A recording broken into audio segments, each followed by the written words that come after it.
শেষ হলো একটি কর্মমুখর সপ্তাহ। গেল 5 দিনে চলতি সপ্তাহের ব্যক্তি, প্রতিষ্ঠান, রাষ্ট্রের প্রাপ্তিযোগ ও ব্যয়ের লেনদেন হিসেব শেষে ভাগশেষে থাকলো কি তা জানাতেই আমাদের আয়োজন ভাগশেষ। পুরো আয়োজনের সঙ্গে আছি আমি সাজিদ আরাফাত। গেল আগস্টে বিদেশে বাংলাদেশিদের ক্রেডিট কার্ড ব্যবহার বছরের ব্যবধানে বেড়েছে 19%। বাংলাদেশ ব্যাংকের হিসাব বলছে ক্রেডিট কার্ডের মাধ্যমে 443 কোটি টাকা খরচ করেছেন বিদেশে থাকা বাংলাদেশিরা, যা গত বছরের একই মাসের তুলনায় 19% বেশি। আমরা একটু দৃশ্যটি দেখে আসতে চাই। ক্রেডিট কার্ডের ব্যবহার কি পরিমাণ বেড়েছে এবং এক বছরে 19% বেড়েছে আমরা বলছি, এবং ভিসা কার্ডে লেনদেন হয়েছে 74.64%, মাস্টার কার্ডের মাধ্যমে লেনদেন হয়েছে 15.03% এবং আমেরিকান এক্সপ্রেস 10.2%। এর পরবর্তীতে আমরা দেখছি 2021 সালে ক্রেডিট কার্ড ছিল 18 লাখ। আমরা যেটি বলছিলাম যে বেড়েছে 19%, সেই বাড়তির যে পরিমাণ সেটি দেখছি 2024 সালে এসে ক্রেডিট কার্ড 30 লাখেরও বেশি আমরা দেখতে পাচ্ছি সংখ্যাটি। অর্থাৎ 2021 থেকে 2024 এই 3 বছরের মধ্যে কিন্তু অনেকাংশেই বেড়ে গিয়েছে এবং চলতি আগস্টে মোট খরচ হয়েছে 374 কোটি টাকা এই ক্রেডিট কার্ড ব্যবহারের মাধ্যমে। 6টি মিউচুয়াল ফান্ডের যথাযথ তদারকি ও দায়িত্ব পালনে ব্যর্থতার দায়ে ফান্ডগুলোর ট্রাস্টির প্রতিষ্ঠান বাংলাদেশ জেনারেল ইন্স্যুরেন্স কোম্পানি লিমিটেডকে 3 কোটি টাকা অর্থদণ্ডে দণ্ডিত করেছে নিয়ন্ত্রক সংস্থা Bangladesh securities and exchange commission. Mutual ফান্ডগুলো আমরা দেখে নেব কাদেরকে আসলে এই জরিমানা করা হয়েছে। অর্থাৎ তদারকি ব্যর্থতায় বাংলাদেশ জেনারেল ইন্স্যুরেন্সকে যে জরিমানা করা হয়েছে 6টি মিউচুয়াল ফান্ড আমরা এক নজরে দেখে আসতে চাই। সেই নামগুলো: NCCBL mutual fund, LR global Bangladesh mutual fund 1, এছাড়াও তৃতীয় অবস্থানে রয়েছে আমরা দেখছি AIBL first Islamic mutual fund. পরবর্তীতে যে 6টির কথা বলছিলাম আরও 3টি রয়েছে, আমরা এক নজরে দেখে আসতে চাই সেগুলো: MBL first mutual fund, DBH first mutual fund এবং গ্রিন ডেল্টা মিউচুয়াল ফান্ড। এই 6টি মিউচুয়াল ফান্ডকে কিন্তু অর্থদণ্ডে দণ্ডিত করা হয়েছে। এ পর্যায়ে জানব সোনার দরদামের খবর। আন্তর্জাতিক বাজারে সোনার দামের দরপতনের প্রভাব পড়েছে দেশের বাজারেও। সবশেষ ভরিতে কমেছে 8,386 টাকা। নতুন যে দর দেয়া হয়েছে বাংলাদেশ জুয়েলার্স অ্যাসোসিয়েশনের পক্ষ থেকে, বাংলাদেশের যারা বাজুস, যারা এই স্বর্ণের দরদাম নির্ধারণ করেন, সেটি আমরা দেখে আসতে চাই বাংলাদেশের কি প্রভাব পড়েছে। অর্থাৎ আমরা গেল এক বছর ধরে কিন্তু দেখছি যে স্বর্ণের দাম কিন্তু ওঠানামা করছে, বিশেষ করে বাড়তির দিকে ছিল কিন্তু ব্যাপকভাবে বাড়ছিল। সেটির নতুন দাম নির্ধারণ হয়েছে কিছুটা কমে।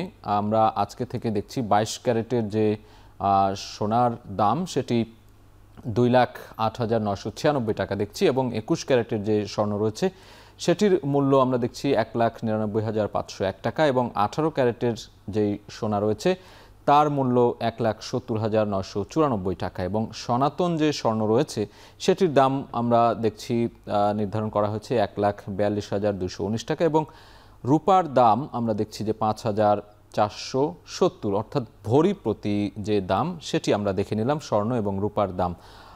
বাংলাদেশ জুয়েলার্স সমিতি যারা রয়েছে তারাই নতুন দাম নির্ধারণ করে থাকে।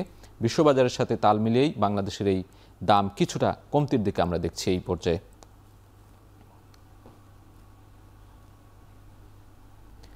গেল 6 দিনে বেড়েছে ডলারের দাম। 16 পয়সা বেশি বেড়ে 122 টাকার উপরে ঠেকেছে ডলার। বাংলাদেশ ব্যাংকের তথ্য বলছে ডলারের সর্বোচ্চ দর 122.50 টাকা আর গড় দর 122.39 টাকা। তবে অপরিবর্তিত আছে ইয়েনের দাম। আমরা একটু দেখে আসতে চাই বৈদেশিক মুদ্রার দরদাম। টাকার বিপরীতে ডলারের মান বেড়েছে বলা হচ্ছে, আমরা সেটি শিরোনাম করেছি যে বেড়েছে ডলারের দাম। ডলারের দাম আমরা দেখছি ক্রয় মূল্য 122.10 টাকা, বিক্রয় মূল্য 122.50 টাকা। ইউরোর ক্ষেত্রে 141.75 টাকা ক্রয় মূল্য এবং 142.23 টাকা হচ্ছে বিক্রয় মূল্য। পাউন্ডের ক্ষেত্রে আমরা দেখছি 163.06 ক্রয় মূল্য, বিপরীতে বিক্রয় মূল্য 163.63। রুপির ক্ষেত্রে আমরা দেখছি অপরিবর্তিত, একেবারে ক্রয় এবং বিক্রয় দুটি একই দাম 1.39 টাকা। ইউয়ানের ক্ষেত্রে দেখছি 17.13 এবং বিক্রয় মূল্য 17.19। বাংলাদেশ ব্যাংকের সূত্রে এই যে বৈদেশিক মুদ্রা সেই মুদ্রার দরদাম আমরা জানাচ্ছি। পরের কিছু দেখতে চাই। ইয়েন 0.80 ক্রয় মূল্য এবং বিক্রয় মূল্য ঠিক অপরিবর্তিত রয়েছে 0.80। যেটা বলছিলাম ইয়েনের দাম কিন্তু অপরিবর্তিত রয়েছে। অস্ট্রেলীয় ডলারের ক্ষেত্রে আমরা দেখছি ক্রয় মূল্য 79.19 টাকা এবং বিক্রয় মূল্য 79.50 টাকা। সিঙ্গাপুরি ডলারের ক্ষেত্রে 94.03 ক্রয় মূল্য এবং বিক্রয় মূল্য 94.41 টাকা। এটি বাংলাদেশ ব্যাংকের সূত্রে আমরা বৈদেশিক মুদ্রার যে দরদাম সেটি জানিয়ে দিচ্ছিলাম।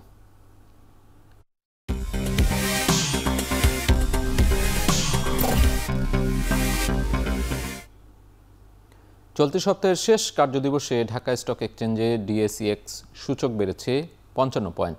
লেনদেন হয়েছে 468.60 টাকা, যা আগের দিনের চেয়ে 113 কোটি টাকা বেশি। আমরা এক নজরে দেখে আসতে চাই ঢাকা স্টক এক্সচেঞ্জের যে আজকের চিত্র। সপ্তাহ শেষে সূচক এবং লেনদেনের পরিমাণ আমরা দেখছি ডিএসইএক্স 5149 পয়েন্ট এবং লেনদেন হয়েছে 468.60 টাকা। পয়েন্ট বেড়েছে, যেটি বলছিলাম 55.19 পয়েন্ট বেড়েছে এবং লেনদেনের পরিমাণও কিন্তু আমরা বাড়তি দেখছি, ঊর্ধ্বমুখী 113 কোটি টাকা। এবং দর পরিবর্তনের হিসাব যদি বলতে চাই, 249টির দর বেড়েছে, 80টি কোম্পানির দর কমেছে এবং অপরিবর্তিত রয়েছে 64টি কোম্পানির দর।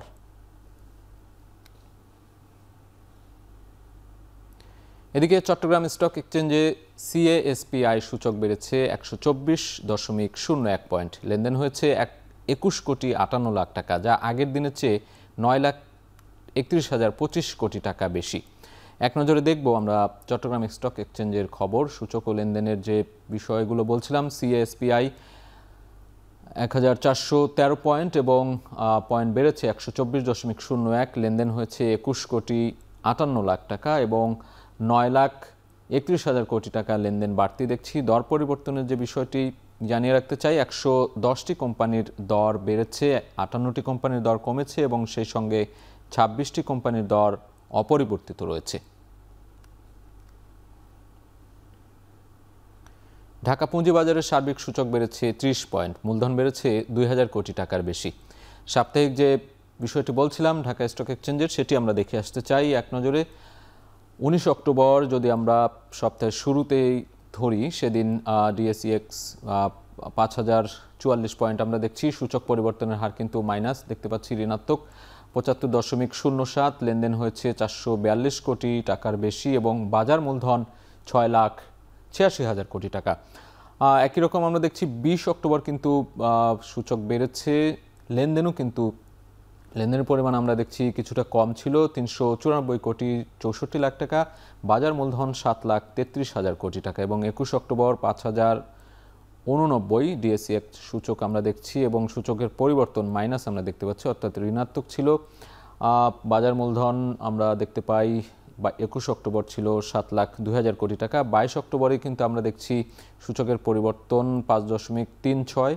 লেনদেনের পরিমাণ 355 কোটি 4 লাখ টাকা, বাজার মূলধন 7,03,000 কোটি টাকা এবং সবশেষ 23 অক্টোবর যদি আমরা দেখি, সপ্তাহের শেষ দিনে 5,149 ডিএসইএক্স সূচকের পরিবর্তন 55.19, মোট লেনদেন 468 কোটি 60 লাখ টাকা এবং বাজার মূলধন 7,05,000 কোটি টাকা।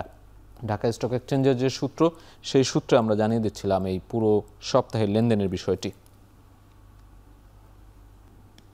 আমদানি পণ্যের সরবরাহ স্বাভাবিক থাকলেও চট্টগ্রামের খাতুনগঞ্জের পাইকারি বাজারে দাম কমেছে পেঁয়াজ, রসুন সহ বেশিরভাগ মশলা পণ্যের।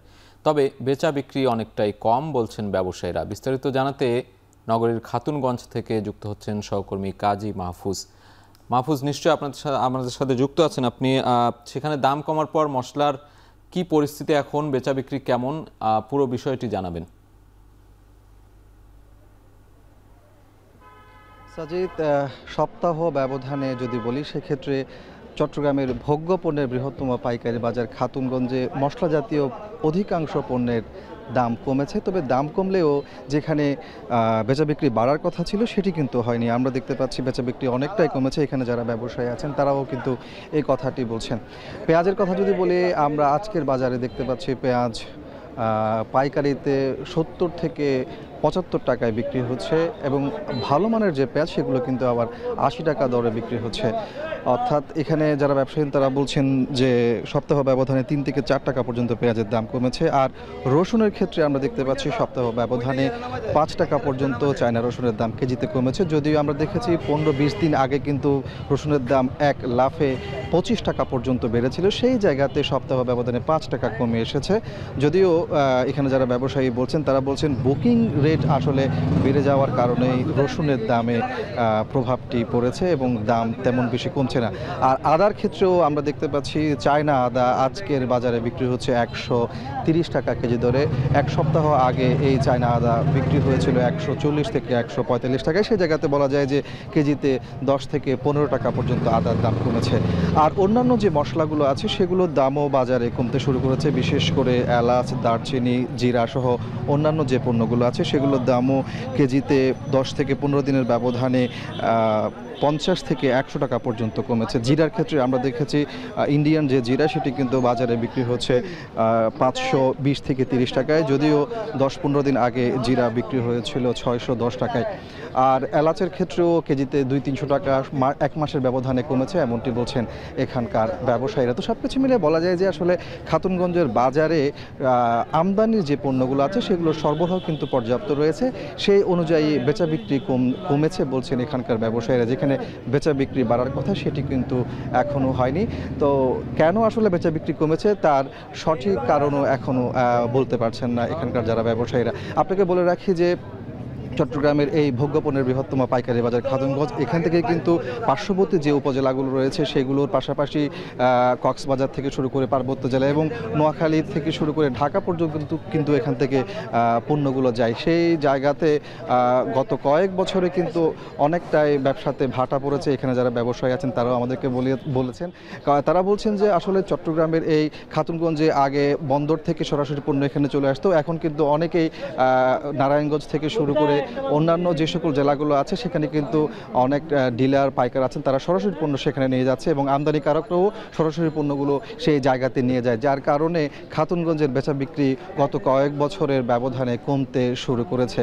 তো এই অবস্থায় তারা আরও একটি বিষয় কিন্তু আমাদেরকে বলেন, দাম বাড়ার ক্ষেত্রে অনেকেই বলেন যে খাতুনগঞ্জে কিন্তু দাম বাড়া কমা এটা নিয়ন্ত্রণ করে, কিন্তু এখানে বলা হচ্ছে যে একটা ওজনের স্কেল, সেই ওজনের স্কেলের ক্ষেত্রে কিন্তু চট্টগ্রামের এখানে যারা ব্যবসায়ী আছেন তারা এটাকে গলার কাটা হিসেবে দেখেন। তারা বলেন যে দেশের অন্যান্য জায়গাতে কিন্তু ওজনের স্কেলের নিয়ে কোনো ধরনের বাধ্যবাধকতা কিংবা প্রতিবন্ধকতা নেই, কিন্তু চট্টগ্রামের ক্ষেত্রে কেবলমাত্র ওজনের স্কেলটি নির্ধারণ করে দেওয়া হয়েছে, যার কারণে আসলে পণ্যের দামের ক্ষেত্রে অনেকটা প্রভাব পড়ে এই ওজনের স্কেল। সেই জায়গাতেও ব্যবসায়ীরা বলছেন যদি এখান থেকে ওজনের স্কেলটা তুলে দেওয়া যায় সেক্ষেত্রে পণ্যের দাম কমতে শুরু করবে এবং যারা আসলে চট্টগ্রাম বিমুখ হচ্ছেন, অর্থাৎ এখান থেকে যারা পণ্য দেশের অন্যান্য জেলাতে নিয়ে যায় তারা আবারও এদিকে ঝুঁকবেন এবং পণ্যের দাম কমে আসবেন, এমনটি তারা আমাদেরকে জানিয়েছে। তো সব কিছু মিলিয়ে আসলে বলা যায় যে দেশের ভোগ্যপণ্যের এই বৃহত্তম পাইকারি বাজার আগের যে জৌলুস ছিল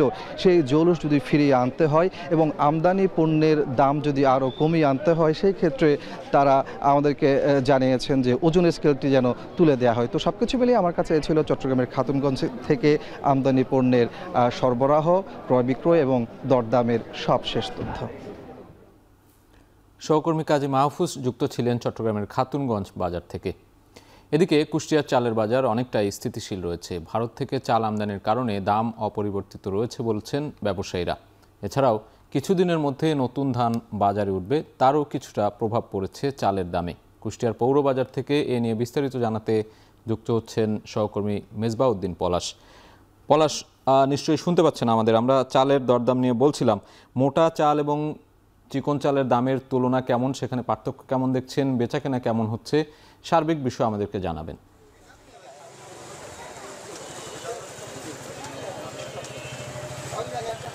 আরাফাত, আমি আমি ঘুরেছি আসলে এই যে পৌর বাজারের পৌর যে চাল বাজার, এখানে কিন্তু যে জেলা শহরের বিভিন্ন এলাকা থেকে কিন্তু এই জায়গায় থেকে কিন্তু আসলে চাল সংগ্রহ করে এবং তারা এখান থেকেই চালগুলো কিনে নিয়ে আসলে যে খুচরা যে বাজারগুলো সেখানে আসলে বিক্রয় করে। একটু আসলে বলে রাখি যে এই যে ভারত থেকে চাল আমদানির পরে কিন্তু আমরা দেখেছি যে বাজারে কিন্তু একেবারেই স্থিতিশীল রয়েছে।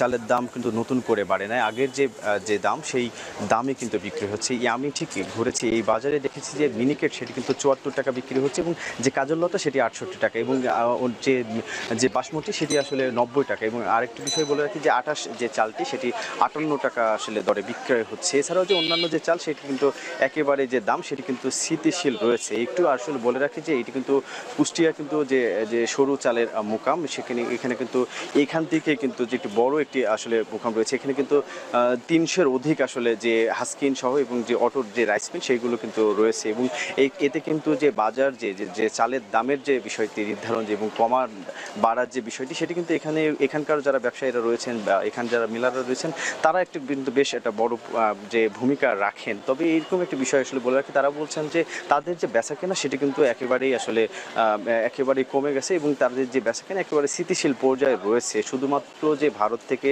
চাল আমদানির কারণে কিন্তু তারা বলছেন যে তারা যে দাবি করছেন তারা এতে কিন্তু তারা ক্ষতির মুখে পড়েছেন। তবে একটু আসলে বলে রাখি যে আমি এইখানে যারা ব্যবসায়ীরা রয়েছেন আমি তাদের সাথেও কথা বলি, তারা বলছেন যে বেশি দামে কিনলেই বেশি দামে বিক্রয় করা হয় এবং কম দামে কিনলেই কিন্তু কম দামে বিক্রয় করেন, এরকম বিষয় বলছেন। এই নিয়ে আমি কথা বলেছি যে বাজার মনিটরিং কর্মকর্তার সাথে, তিনি বলছেন যে বাজারে যে কোনো ব্যবসায়ী যেন চালের দাম না বাড়াতে পারে এ কারণে কিন্তু তারা নিয়মিত যে বাজার মনিটরিংটি সেটি আসলে তারা করছেন। তবে বাস্তব চিত্র কিন্তু ভিন্ন। আমি ঘুরেছি সকাল থেকে, যে মনিটরিংয়ের যে বিষয়টি সেটি কিন্তু আমি আর চোখে পড়েনি। এছাড়া একটু বলে রাখি যে আমি এ নিয়ে কথা বলছি যে কুষ্টিয়ার জেলা প্রশাসকের সাথেও, তিনি বলছেন যে কোনোভাবেই যেন চালের দাম বিশেষ করে চালের দাম যাতে না বাড়াতে পারে সেই বিষয়গুলো তারা কিন্তু সার্বক্ষণিক নজর রাখছেন। আরেকটু বিষয় বলে রাখি যে এই যে নতুন করে কিন্তু যে ধান কিন্তু আসলে আর ২০ দিনের মতো আসলে লাগবে, সেটি কিন্তু পরে কিন্তু ধানগুলো উঠে যাবে। এই ধানগুলো উঠে গেলে কিন্তু আরও যে চালের দামের যে বিষয়টি সেটি কিন্তু আসলে যে স্থিতিশীল পর্যায়ে যে বিষয়টি সেটি আসলে থাকবে বলে আসলে জানিয়েছেন। আর একটু বলে রাখি যে মূলত এইখান থেকে এই যে আমার যে পিছনে দেখছেন যে এই যে খুচরা যে বাজারগুলো রয়েছে এখানে যে বিভিন্ন ধরনের চাল কিন্তু আসলে বিক্রি। এছাড়া যে এখানে যে আসলে যে অন্যান্য যে কোম্পানিগুলো যে কর্পোরেট যে কোম্পানিগুলো রয়েছে সেই কোম্পানির যে চালগুলো কিন্তু ঠিক এখানে আসলে বিক্রয় হয় এবং এতেও কিন্তু আমরা দেখেছি যে ঠিক যে এই কোম্পানিগুলো কিন্তু আসলে বেশ চালের দামটি কিন্তু আসলে তারা বেশি রাখেন এবং এই বিষয়টি আসলে এই বিষয়টি কিন্তু সাধারণ যারা ভোক্তা রয়েছেন তারা বলছেন যে এই বিষয়গুলো যেন আসলে প্রশাসনের পক্ষ থেকে নজর রাখা হয়, এতে আসলে চালের বাজার স্বস্তিতে ফিরবে এবং তারা সহজেই চালগুলো কিনতে পারবে। এই ছিল আমার কাছে কুষ্টিয়া থেকে। আরাফাত। কুষ্টিয়া চালের বাজারের সবশেষ খবর জানাচ্ছিলেন সহকর্মী মেজবাউদ্দিন পলাশ। দর্শক, শেষ করছি এ সপ্তাহের ভাগশেষ। এখন টেলিভিশন ওয়েবসাইটে দেখতে ভিজিট করুন www.ekhon.tv। এছাড়া ফেসবুকে দেখতে ভিজিট করতে পারেন facebook.com/tv.ekhon। ইউটিউবে দেখতে ভিজিট করতে পারেন youtube.com/c/ekhon tv।